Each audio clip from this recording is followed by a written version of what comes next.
Hi Stampin' friends, today I wanted to show you the last card for the July Free as a Bird online card class.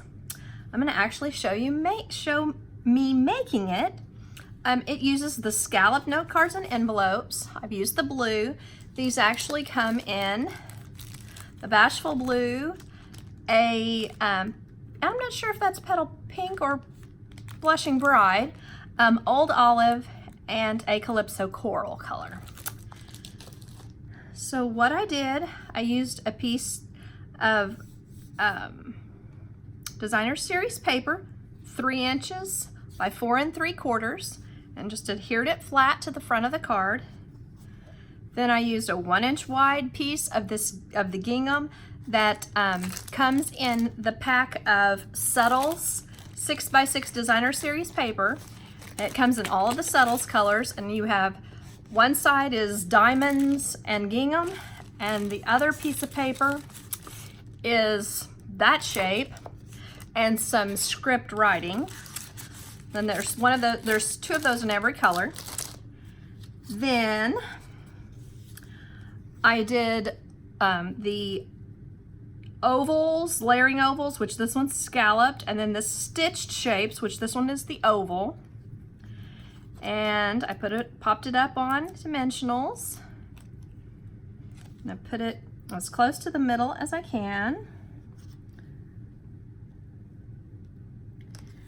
Then I also colored this bird. You'll notice last time we've done these birds, this is the bird that's like standing on the ground. I did have to cut a little bit of that off because I wanted him to just be sitting. I didn't want there to be actual ground in the picture. And I also popped him up on dots. I colored him like a bluebird. So when I did this, I used the blends. I used the lightest color blends.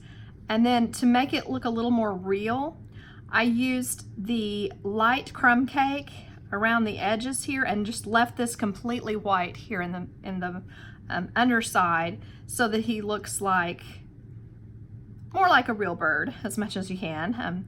Then this is the crushed curry blend for his beak and feet. This color is just the match to this. This is the Balmy Blue, and then this is the light Calypso Coral here. And then I did a little blending with the dark Petal Pink here. So when I cut these out, I cut right next to the edge, which is a different way than the way that the framelits cut things out, or the die cuts cut things out. And so sometimes you might need to go along the edge if you've got some white showing and use a black marker to trim that out. But another thing that I do in addition to that is I color outside the lines. I don't know if you can see that. Let me see. There you go. Now you can see that. I color on outside the lines. So then when I get to actually start cutting it out, then my edges are colored. If there's some white on the edge, it's actually colored the color of the flower.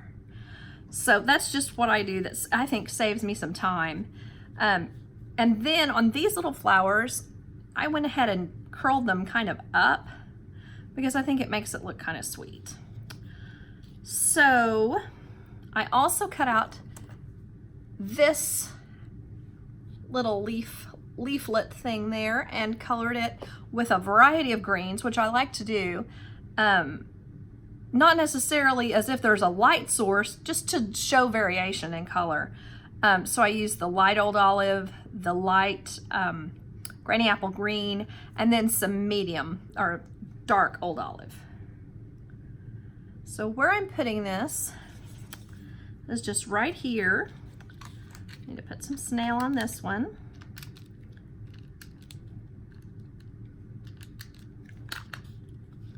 And you could also use the Mono Multi liquid green glue as well. I call it green glue because it's in the green bottle. And where I have some snail there, I don't want that to show, so I'll just tuck that in. And then I just want to cover up that little piece there.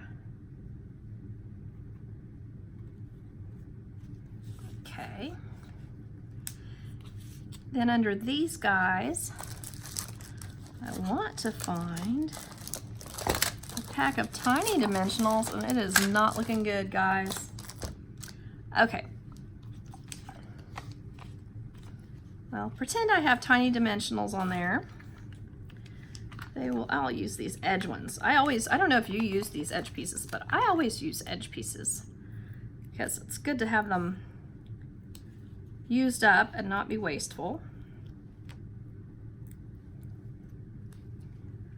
And then here I just want to kind of cover that up because I'm not big on the end of a piece of that. And then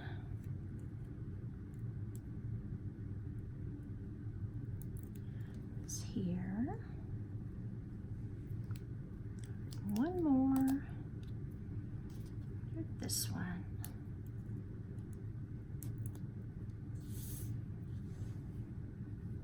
No, wait to put that one on until I get my little bow, which this is the Magnolia Morning that has this really pretty white edged crumb cake or kind of a natural colored ribbon, and it also has a roll of the green linen thread. So that looks, it's not necessarily the berry color that I used on this card, but I think it looks really nice together. So I stamped a happy birthday from the Itty Bitty Greetings set. It's this happy birthday right here, because for such a small, delicate card, I thought it would look good to have a small, delicate greeting. I'm using classic label punch to punch out my happy birthday. Get it just how I like it. And then I'm going to tip the edges here to dovetail them. I just think that's kind of a cute look.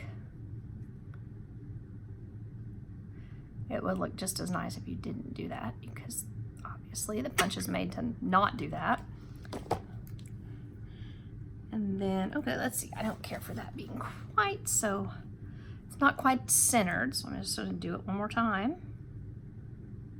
What matters here is that you just have the same amount of paper showing on each edge. I think I like that one. So then, just gonna tuck that right, kind of right there. So let me put a little bit of snail on it. Whoops. There we are.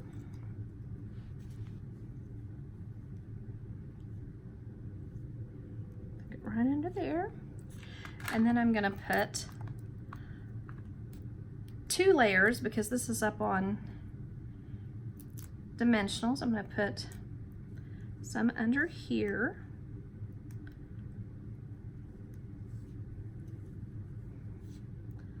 Kind of hold that straight. And then just want to put a little bow right there. Drop my scissors, excuse me. And just put the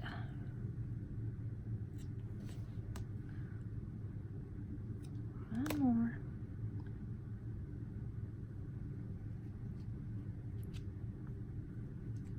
To decide where I think I like that. I think I like it right there. And then I need to get a glue dot, or I guess I could use a little bit of snail, and just put it on the back side. Perfect. And just stick it maybe right there. Let the loop show. And then decide where I want to put my last flower. Kind of thinking maybe right there like that. And I'm finished. And it'll look really cute in this little envelope. I think someone will really enjoy it. Thanks for watching.